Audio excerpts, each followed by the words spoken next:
వంచనలేదు. Calvary ప్రేమలో కల్మషం లేదు. మధురమైన ప్రేమలో మరణం లేదు. శాశ్వత ప్రేమలో శాపం లేదు. యేసయ్య ప్రేమలో ఎడబాటు లేదు. యేసయ్య ప్రేమలో ఎడబాటు లేదు. అద్భుత ప్రేమలో అరమరిక లేదు. అద్భుత ప్రేమలో అరమరిక లేదు. విలువైన ప్రేమలో వంచన లేదు. కల్వరి ప్రేమలో కల్మషం లేదు. మధురమైన ప్రేమలో మరణం లేదు. శాశ్వత ప్రేమలో శాపం లేదు. వాడిగల నాలుక చేసిన గాయం, శోధన సమయం మిగిల్చిన భారం. వాడిగల నాలుక చేసిన గాయం, శోధన సమయం మిగిల్చిన భారం. అణచివేయబడదు ఆశ్చర్య ప్రేమను. అణచివేయబడదు ఆశ్చర్య ప్రేమను. నిలువ నీడ దొరికెను నిజమైన ప్రేమను. నిలువ నీడ దొరికెను నిజమైన ప్రేమను. విలువైన ప్రేమలో వంచన లేదు. కల్వరి ప్రేమలో కల్మషం లేదు. మధురమైన ప్రేమలో మరణం లేదు. శాశ్వత ప్రేమలో శాపం లేదు. నా దోషములను మోసిన ప్రేమ, నాకై సిలువను కోరిన ప్రేమ. నా దోషములను మోసిన ప్రేమ, నాకై సిలువను కోరిన ప్రేమ. పరిశుద్ధ పాత్రగా మార్చిన ప్రేమ. పరిశుద్ధ పాత్రగా మార్చిన ప్రేమ. ఆశీర్వదించిన ఆత్మీయ ప్రేమ. ఆశీర్వదించిన ఆత్మీయ ప్రేమ. విలువైన ప్రేమలో వంచన లేదు. కల్వరి ప్రేమలో కల్మషం లేదు. మధురమైన ప్రేమలో మరణం లేదు. శాశ్వత ప్రేమలో శాపం లేదు. యేసయ్య ప్రేమలో ఎడబాటు లేదు. యేసయ్య ప్రేమలో ఎడబాటు లేదు. అద్భుత ప్రేమలో అరమరిక లేదు. అద్భుత ప్రేమలో అరమరిక లేదు. విలువైన ప్రేమలో వంచన లేదు. కల్వరి ప్రేమలో కల్మషం లేదు. ప్రభునందు ప్రియమైనటువంటి వాళ్ళరా, అందుకే కంటికి కనబడక, చెవికి వినబడక, హృదయానికి గోచరము కాని వాటిని ఆత్మ మూలమున దేవుడు సిద్ధపరిచాడు. ఆ సిద్ధపరిచిన దానిలో మొదటిదిగా ఉన్నది ఏమిటి అంటే గన వధింపబడినటువంటి ఆ పశువు విందుకక్కడ సిద్ధపరచడం. అది క్రీస్తు ప్రభువుకు సంబంధించినటువంటిది. ఇంత మట్టుకు మనకు అర్థం కాగలిగారు. రెండవదిగా దేవుడు సిద్ధపరిచినది ఏమిటి అని మనము చూడగలిగితే బైబిలు గ్రంథంలో ప్రభునందు ప్రియమైనటువంటి వాళ్ళారా, అక్కడ లూకాసు వార్త 2వ అధ్యాయం 32లో చూస్తే సిమియోను ఎప్పుడైతే యేసుక్రీస్తు ప్రభువుని తన చేతికి తీసుకుని ఆయన క్రీస్తుని గురించి ఈ విధంగా పలుకుతూ ఉంటున్నాడు. ఏమని పలికాడు అంటే, నీవు సకల ప్రజల ఎదుట సిద్ధపరిచిన రక్షణ అని వ్రాయబడి ఉంటున్నది.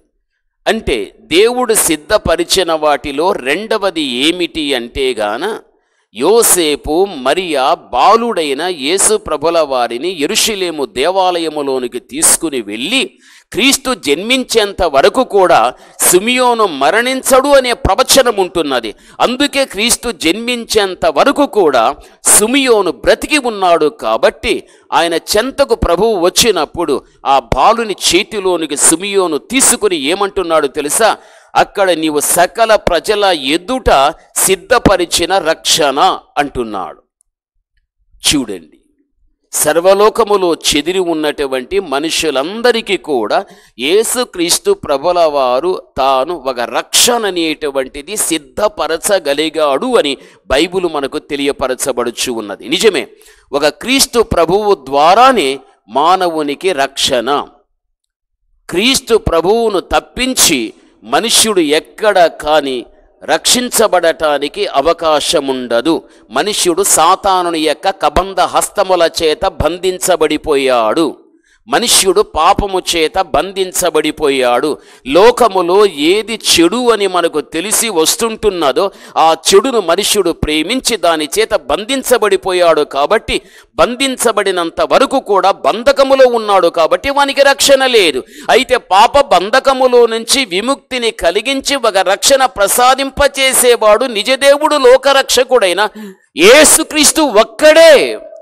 అందుకే దేవుడు అన్నాడు, నేను దివిని విడిచాను, భూమికి వచ్చాను. ఎందుకు అనగా నశించిపోయిన వారిని రక్షించటానికి నేను రాగలిగి తిని అని యేసుక్రీస్తు ప్రభుల వారు ప్రస్తావించగలిగాడు. అందుకే యేసుక్రీస్తు ఈ లోకములో మానవులకి రక్షణ ఇవ్వటానికి ఆయన జన్మించగలిగాడు. ఆయన విషయములో జరగనయున్నది ఏదైతే ఉన్నదో సిమియోను ప్రవక్త దాన్ని ప్రవచన రీతిగా చెప్పగలిగాడు. నిజమే, యేసు లేకపోతే నాకు రక్షణ లేదు, యేసు లేకపోతే నీకు రక్షణ లేదు. ఎందుకంటే నేను పాపబంధకం, నీవు పాపబంధకం. ఈ బంధకములో మనం పట్టబడిపోయి ఎక్కడ కానీ రక్షణ లేక క్రీస్తులో స్వతంత్రంగా జీవించటానికి అవకాశము లేక మన జీవితం ఎలా ఉండేదంటే దుర్భరమైన పరిస్థితుల్లో ఉండేటువంటిది. అందుకే దేవాతి దేవుని యొక్క రక్షణ ఆనాటి నుండి ఈనాటి వరకు కూడా మనుష్యుల కోసం దేవుడు సిద్ధపరిచి ఉంచాడు. నోవాహు యొక్క కాలములో మీరు చూడండి, అందరూ పాపం చేశారు, నోవాహు పాపం చేయలేదు. అందుకే దేవుడు నోవాహు ద్వారా ఒక పెద్ద ఓడను నిర్మించమని చెప్పాడు. నోవాహు నిర్మించేశాడు. ఆ నిర్మించబడిన ఓడ ఎందుకు అంటే దేవుడు ఆ మీదట పంపనయ్యున్నటువంటి జలప్రళయము నుండి తప్పించబడాలి. మీరు మారు మనస్సు పొందగలిగితేరో, పాపక్షమాపణ మీరు పొందగలిగితేరో మీరు తప్పనిసరిగా జలప్రళయము నుండి మీరు తప్పించబడి సిద్ధపడిచినటువంటి ఈ రక్షణ బోడలోనికి మీరు రాగలుగుతారు అని ఆ రోజున నోవాహు పాపిస్తి జనాంగానికి ఎంత చెప్పినప్పటికీ కూడా ఒక్కరు కూడా వినలేదు. వారందరూ కూడా ఆ రోజున గర్వాంధులైపోయి తమ మేలు కోరినటువంటి నీతిమంతుడైనటువంటి నోవాహును కానీ నోవాహు యొక్క బోధను కానీ విసర్జించి వారి కన్నులు నెత్తిమీదికి వచ్చి వారు ఎంతగానో అవిధేయులుగా జీవించగలిగారు. అయితే దేవాతి దేవుడు చూశాడు, నోవాహు ఓడ నిర్మాణం పూర్తి అయిపోయాది కదా, దయచేసి అందులోనికి ఆడ మగ అనేటువంటి ప్రాణినన్నిటిని కూడా తీసుకుని వెళ్ళిపో. నీ కుటుంబం నీతో పాటు 8 మంది కూడా వెళ్ళిపోండి ఓడలోనికి. వెళ్ళిపోయిన తర్వాత దేవుడే తలుపులు వేసేశాడు. దేవుడు తలుపులు వేస్తే ఎవడు తీయలేడు, దేవుడు తీస్తే ఎవడు వేయలేడు. అలాగా దేవుడు తలుపులు వేసినట్లుగా బైబిల్లో వ్రాయబడి ఉంది. ఆకాశ వాకిండ్లను విప్పేశాడు. భయంకరమైన వర్షం 40 రాత్రులు 40 పగళ్ళు పడగా నీరు ఎంత తీసుకోవాలో భూమి అంతే తీసుకోగలిగాది. నీటి మట్టం పెరిగిపోయాది, పైనుండి ప్రవాహము రాగలిగాది, శక్తివంతంగా ప్రవహిస్తూ ఉన్నది, నీటి మట్టం పెరిగిపోగలిగాది. ఒక్కడు కూడా భూమి మీద బ్రతకలేదు. ఒక్కడు కూడా భూమి మీద బ్రతకలేదు. అందరూ కూడా చనిపోగలిగారు. అయితే ఆ రోజుల్లో ఒక రక్షణ అనేది నోవాహు యొక్క కుటుంబానికి కలిగించిందేది అంటే ఆ ఓడే. దాన్ని మనం ఏమనవచ్చు అంటే రక్షణ ఓడ. నోవాహు లాంటి నీతి కలిగిన సమమైన జీవితం నోవాహు యొక్క కాలములో ఎవరికైనా ఉండి ఉంటే తప్పనిసరిగా నోవాహు ఉన్నటువంటి ఓడలో వారు కూడా ఉండేటువంటి వారు. ఈ రోజున ఆ రక్షణ ఓడకు సూచనగా ఉన్నటువంటి యేసుక్రీస్తు ప్రభుల వారు ఈ లోకములో ఉన్నటువంటి సకల ప్రజలకు కూడా దేవుడు సిద్ధపరిచి ఉంచినది ఏది అంటే రక్షణ. క్రీస్తు ద్వారానే ప్రతి వ్యక్తికి రక్షణ ఉంది. క్రీస్తు లేకుండా ఎవ్వడు కూడా భూమి మీద రక్షించబడలేడు. అంటే దాని అర్థం వాడిని పట్టుకున్నటువంటి పాపము నుంచి వాడు విడుదల పొంది రక్షణలోనికి రాలేడు. పాపములో నుండి విముక్తిని కలిగించేవాడు శక్తివంతుడైన క్రీస్తు ఒక్కడే ఒక్కడు. అందుకే ఈరోజు మనుష్యుడు ఏం చేస్తున్నాడు? పాపాన్ని చేస్తున్నాడు, దాన్ని ఒప్పుకుంటున్నాడు, చెప్పుకుంటున్నాడు, విడిచిపెడతానంటున్నాడు, కొంతకాలం మంచిగా ఉంటాడు, మళ్ళీ దాన్ని చేసేస్తూ ఉంటాడు. ఎందుకు అంటే తాను నమ్ముకున్నవి ఏవైతే ఉంటున్నాయో అవి ఆ వ్యక్తి పాపాన్ని తీయలేక, అవి ఆ వ్యక్తిని మంచిగా నడవనివ్వకుండా, ఆ వ్యక్తికి రక్షణ ఇవ్వకుండా ఉంటూ ఉన్నాయి. అందుకే మనుష్యుడు పాపం చేస్తున్నాడు, ఒప్పుకుంటున్నాడు, కొంతకాలం మంచిగా ఉంటాడు, మళ్ళీ అదే తప్పు చేస్తున్నాడు. చచ్చేంత వరకు మన జీవితం ఇలాగే ఉంటుంది. అయితే నిజదేవుడు లోకరక్షకుడైన క్రీస్తు ప్రభుని నమ్ముకున్నవాడు ఒక్కసారిగా దేవుని దగ్గరికి వచ్చి, దేవా నా పాపం ఫలానా, దయచేసి తండ్రి నన్ను క్షమించండి. అయ్యా నువ్వు క్షమించిన తర్వాత క్షమించబడిన పాపం నేను చేయకుండా దేవుని మంచిగా బ్రతకడానికి నాకు సహించిని ఎవడైతే దేవుని ఆశ్రయించి విధంగా అడగగలుగుతాడో దేవుడు తప్పనిసరిగా వానికి రక్షణ ఇవ్వగలుగుతాడు. అది ఒక్క క్రీస్తు ద్వారానే జరగగలుగుతుంది. బైబిల్ ఆ విధంగా చెబుతూ ఉంది. అందుకే ఆయన సిద్ధపరిచిన వాటిలో రెండవది ఏమిటి అంటే రక్షణ అని బైబిల్ చాలా స్పష్టంగా మనకు తెలియపరుస్తూ ఉన్నది. రక్షించబడిన వ్యక్తి విషయంలో మొట్టమొదటి కొరింథీయులకు రాసిన పత్రిక 1వ అధ్యాయం 18వ వచనాన్ని మనం చూడగలిగినట్లయితే, రక్షింపబడిన మనకు దేవుని యొక్క శక్తి అని వ్రాయబడి ఉంది. ఎవరైతే రక్షించబడి ఉంటున్నారో దేవుడు వారికి ఏమిస్తాడు అంటే శక్తినిస్తాడు. ఎందుకు ఆ శక్తిని అంటే, రక్షించబడిన వాడు ఎక్కడైనా తన రక్షణను పోగొట్టడానికి సాతానుడు వచ్చినా, రక్షించబడిన వాడు ఆ రక్షణ పోగొట్టబడటానికి మళ్ళీ ఏదైనా సాతానుడు ఒక పాప ప్రేరేపణ కలిగించినా అప్పుడు ఆ సాతానుని కానీ ఆ పాపాన్ని కానీ జయించటానికి దేవుడు శక్తినివ్వగలుగుతాడు. ఇది మనం మరిచిపోకూడదు. ప్రభునందు ప్రియమైన వాళ్ళరా, కొంతమంది గతంలో రక్షించబడగలిగారు, కొంతమంది ఇప్పుడు రక్షించబడుతూ ఉన్నారు, మరికొంతమంది భవిష్యత్తులో రక్షించబడనై ఉంటున్నారు. వాడు ఏ కాలం, ఈ త్రికాలములో వాడు ఎప్పుడు రక్షించబడినప్పటికీ కూడా అంతం వరకు కూడా వాని రక్షణ కాపాడుకోవాలి. అందుకని మన రక్షణ పోగొట్టేటువంటి లోక సంబంధమైన చెడు కార్యాలు ఎన్ని ఆకర్షించినప్పటికీ కూడా వారిని జయించటానికి రక్షించబడిన వారికి దేవుడు శక్తినిచ్చాడు. ఆ శక్తితో మనల్ని ఆకర్షించే ప్రతి దానిని కూడా మనం ఏం చేయాలంటే జయించే వ్యక్తులుగా మనం ఉండాలి. అందుకే అంతము వరకు, అంటే నువ్వు మరణాన్ని రుచి చూచేంత వరకు కూడా నీ రక్షణను కాపాడుకోవాలి. ఎక్కడు కూడా దాన్ని మనం పోగొట్టుకోవటానికి అవకాశం అనేది మనం ఇవ్వకూడదు. అందుకు దేవుడు సిద్ధపరిచినటువంటి వాటిలో రెండవది ఏమిటి అంటే రక్షణ అనే మాట మనకు కనపరచబడుతూ ఉంది.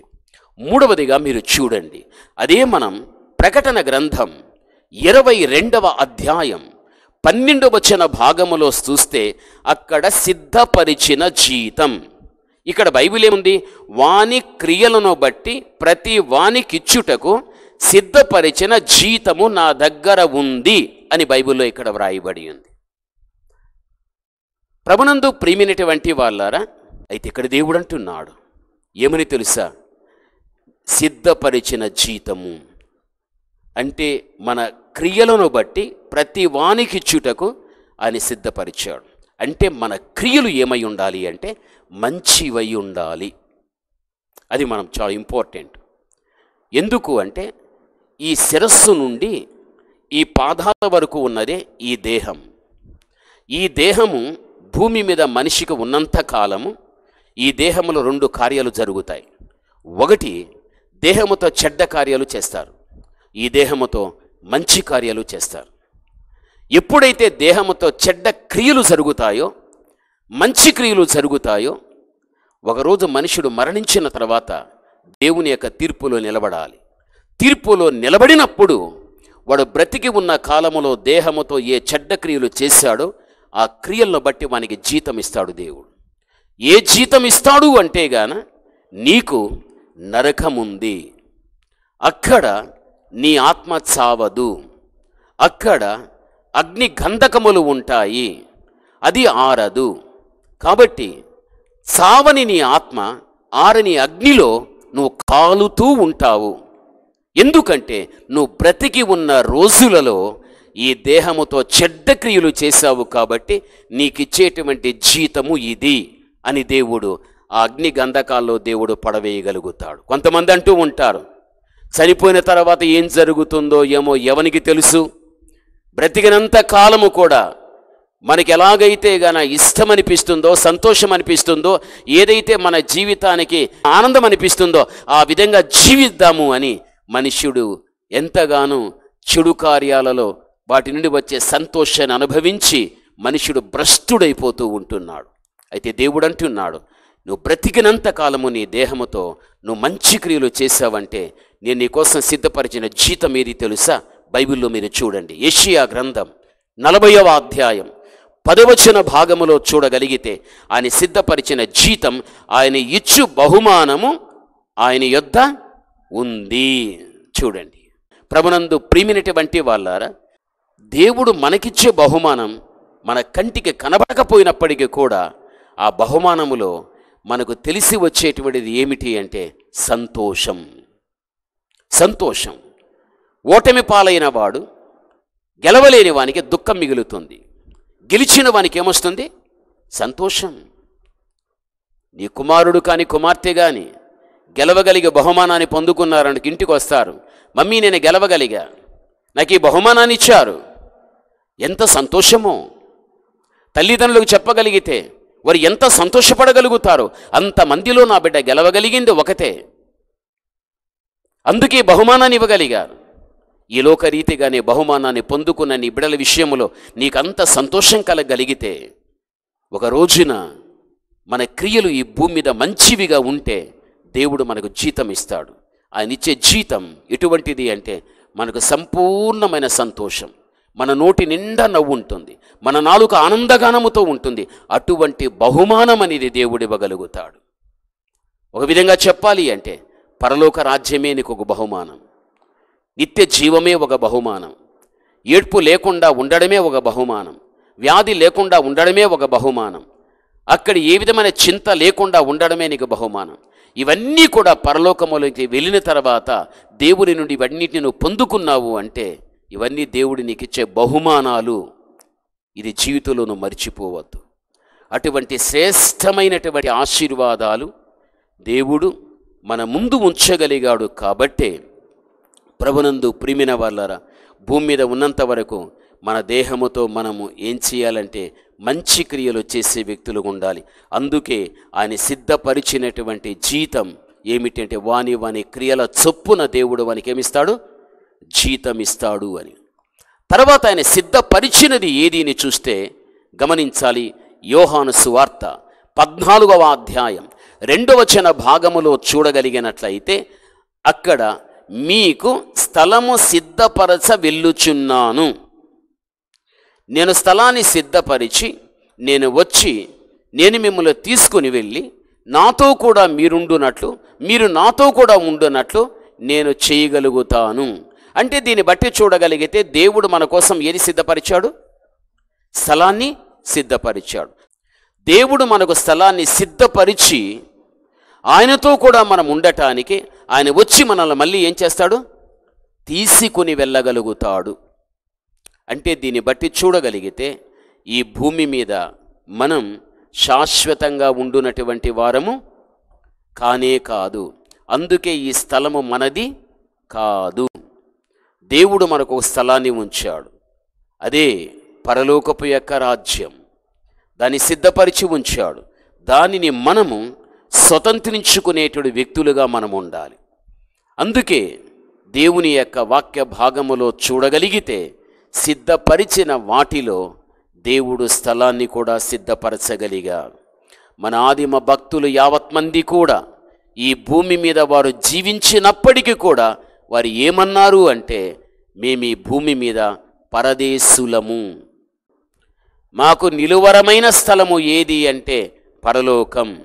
అందుకే భూమి మీద ఉన్నప్పటికీ కూడా దేనియందు మనస్సు దృష్టి పెట్టుకోక మేము పరలోకమందే ఆ స్థలం మీదనే మా దృష్టిని పెట్టుకోగలిగితిమి అని దేవుని యొక్క ఉన్నతమైన పిలుపును అందుకొని వారందరూ కూడా వారు దేవుడు సిద్ధపరిచిన స్థలమునకు వారు వెళ్ళిపోయారు. తరువాత బైబిలు గ్రంథంలో చూడగలిగితే అదే హెబ్రీ పత్రిక 11వ అధ్యాయం 16లో చూడగలిగినట్లయితే సిద్ధపరిచిన పట్టణము అంటాడు. ఏలయనగా ఆయన వారి కొరకు ఒక పట్టణమును సిద్ధపరిచి ఉన్నాడు. చూడండి, ఈ 11, 16 చివరి మాటలో అది రాస్తాడు. ఏలయనగా ఆయన వారి కొరకు ఒక పట్టణమును సిద్ధపరిచి ఉన్నాడు. మూలవాక్యం మరిచిపోకూడదు. కంటికి కనబడక, చెవికి వినబడక, హృదయానికి గోచరముగా కానటువంటి దానిని దేవుడు ఏం చేశారంటే సిద్ధపరిచి ఉంచాడు. అయితే ఆత్మ మూలమున ఈ యొక్క తరములో వాటన్నిటిని కూడా దేవుడు మనకు తెలియపరచగలిగాడు.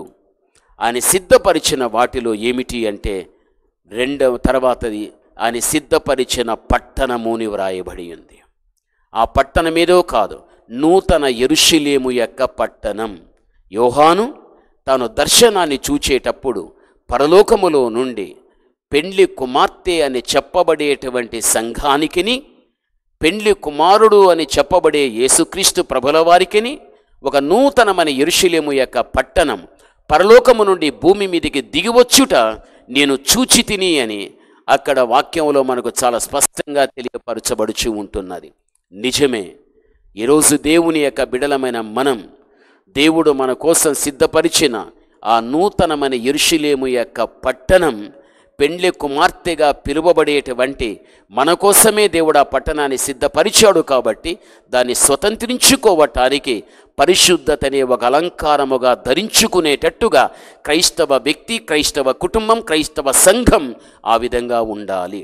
పరిశుద్ధత అనే అలంకారము కాన లేకపోతే అది పెండ్లి కుమార్తెగా లేక వధువుగా పిలువబడదు. పిలువబడనప్పుడు దానికి నూతన యెరూషలేము పట్టణము లేదు, వరుడైన క్రీస్తు ప్రభుల వారు ఉండడు.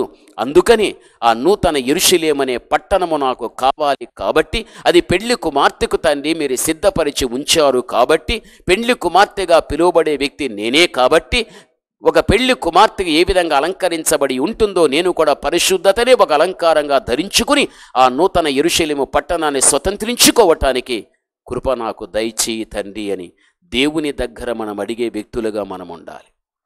చివరిగా మీరు చూడండి, అదే మత్తయి సువార్త 25వ అధ్యాయం 34లో చూడగలిగితే అక్కడ సిద్ధపరచబడిన రాజ్యం అని ఉంది. చివరిగా దేవుడు సిద్ధపరిచిన వాటిలో చివరిది ఏది అంటే ఆయన సిద్ధపరిచిన రాజ్యం.